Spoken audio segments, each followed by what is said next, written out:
Welcome to Dr. Caffrey's News Channel. I'm Gloria, and today we have a special segment for you today.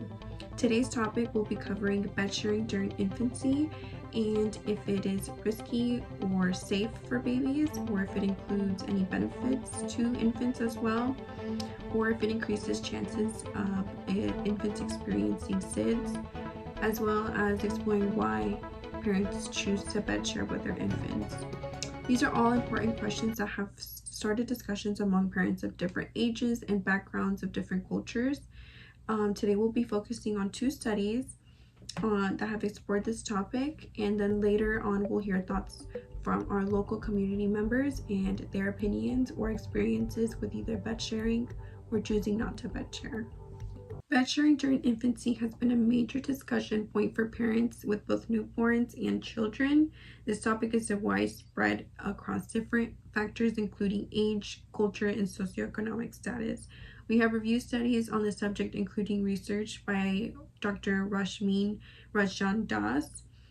He is an Indian professor at the All India Institute of Medical Sciences, Bajnor, working in the pediatric division alongside other collaborators. His research found that bed sharing is common in cultures where SIDS is both widespread and rare. This suggests that other factors besides bed sharing may be involved in SIDS cases. The research team used several methods to gather data, including a case control study, questionnaires, cohort studies, cross-sectional studies, and they categorized their data based on the year of study and their socioeconomic status, their country, their exposure to bed sharing, and also breastfeeding at different stages of infancy and the effects of maternal smoking. The conclusions are limited connecting to bed sharing to SIDS, especially when factoring in breastfeeding at 4 weeks and maternal smoking. The researchers concluded that more detailed studies are needed to understand this topic fully. Why do parents bed share? Another study conducted by Caroline Homer this time focused on why mothers choose to bed share. Homer is a professor at midwifery at the University of Technology, Sydney.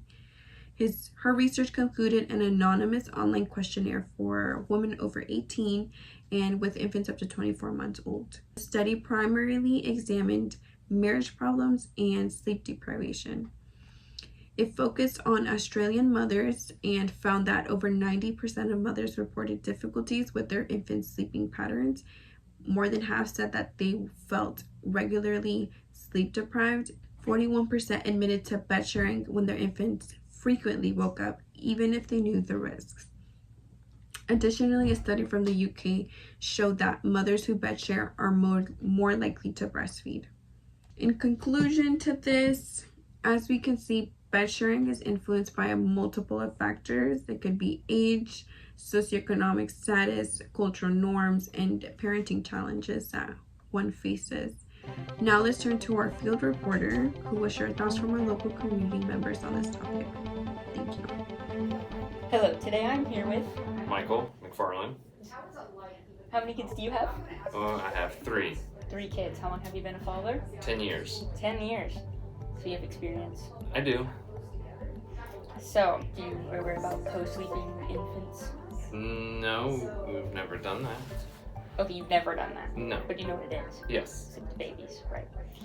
So, how do you feel about the practice of bed share with infants? I mean, I guess it has its pros and cons, but I mean, I've heard of horror stories, people rolling on their kids and stuff in the middle of the night, but... So you have not done it? We have not co-slept with our kids.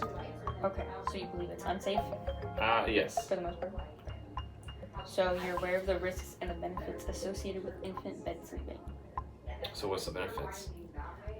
There's a lot of stuff to do with connection, kind of like skin to skin. It's sort of similar. Okay. And there's some other things to help the mom and to help the babies.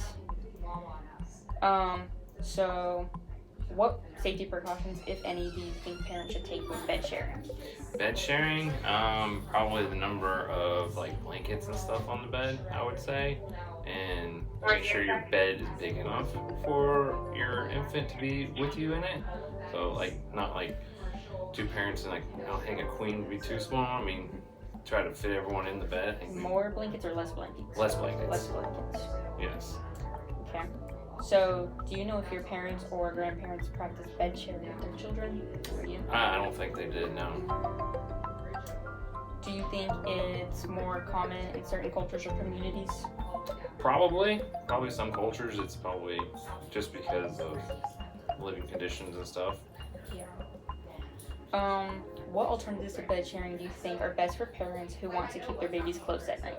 So we did bassinets. We had actually 3 bassinets right next to Rebecca's side of the bed. So they were right there at all times at night. He has triplets. I forgot Yes. to add that he has triplets, so he had all the babies at the same time. Yep. So all 3 of them sat or in a bassinet that was like right up against the bed. In one bassinet.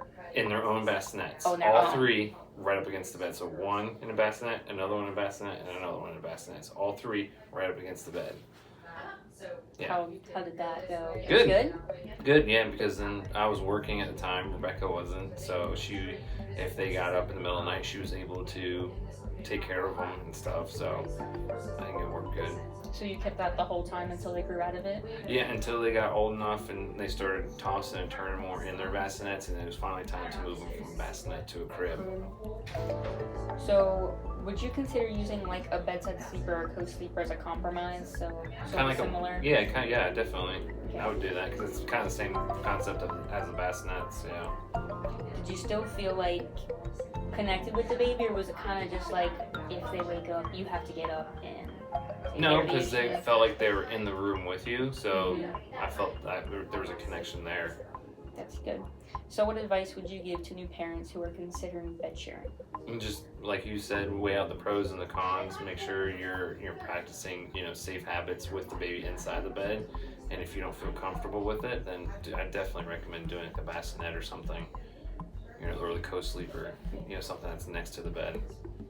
Okay, perfect. Thank you. Hi, today I am here with Jacqueline. and today we're going to be asking her some questions about how she feels with infant co-sleeping because she is an expecting mother. So we're going to start with, do you believe if bed sharing is safe? For my own thoughts, I would be terrified to honestly accidentally roll over because you're sleeping, you don't know what you're doing. So I don't think it's safe, no. Okay. So you are aware of the risks. Are you aware of the benefits? I'm not. It's a lot of stuff with bonding with the infant, just as like skin to skin, as well as the same as sleeping. Okay. So what safety precautions, if any, do you think parents should take when bed sharing? And which ones will you take?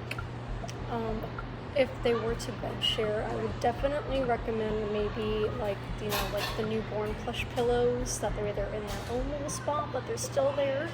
That way they can't move around. Yeah.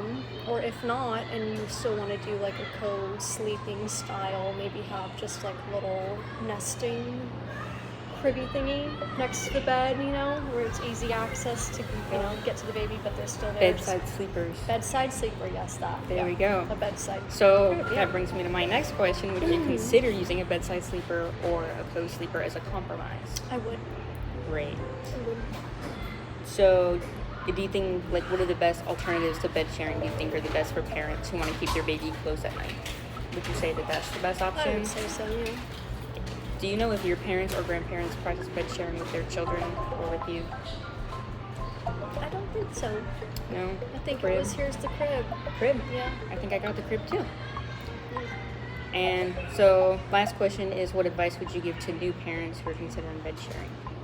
Which actually is yourself. Yeah.